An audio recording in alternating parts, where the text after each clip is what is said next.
Sanibonani guys, igama uNqobeleni uphasela amanqampanqampa kuzokwenzeka kuthando nesithembu kulolu suku lanamhlanje. Kuvezwe ukuthi uMayeni uzohamba-ke noMseleku bele Oshabeni guys, kubo-ke kaMayeni.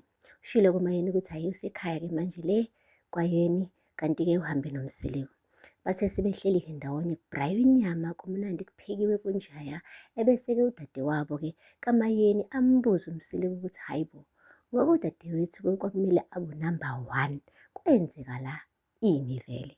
Bese-ke uMseleku ayiphendulela-ke ethi akusilona iphutha lami ukuthi-ke uMayeni agcine engabi unumber 1.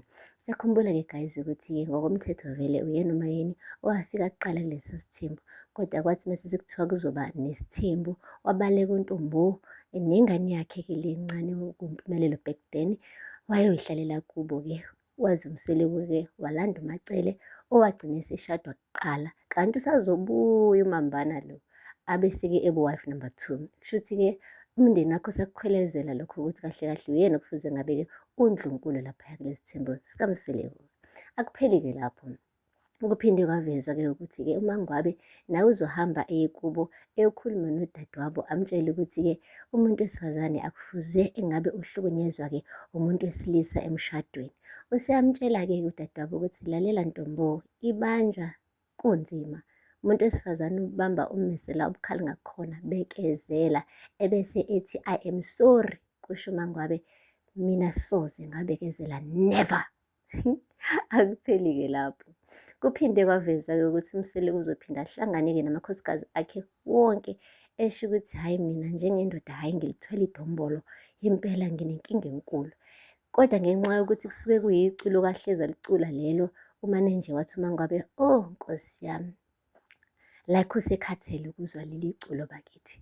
Waqhubeka kuMseleku washo ukuthi-ke isikhathi sokuncenga kodwa sona sesiphelile. Nalo futhi leli kusayiculo elikade laliculwa ngoba waze washo ukuthi-ke abahambayo yena uyosala encenga nabasele. Kusho khona ukuthi uMseleku usagcizelela lapho ukuthi-ke akasazuncenga muntu-ke, ohamba uyahamba, osala uyasala. Guys, aphela lapho-ke amanqampunqampu. Ningakhohlwa ukusubscribe and like and comment. Until next time, bye. Sanibonani guys, igama uNqobeleni uphasela amanqampanqampa kuzokwenzeka kuthando nesithembu kulolu suku lanamhlanje. Kuvezwe ukuthi uMayeni uzohamba-ke noMseleku bele Oshabeni guys, kubo-ke kaMayeni. Ushilo kuMayeni ukuthi hhayi usekhaya-ke manje le kwayeni, kanti-ke uhambe noMseleku.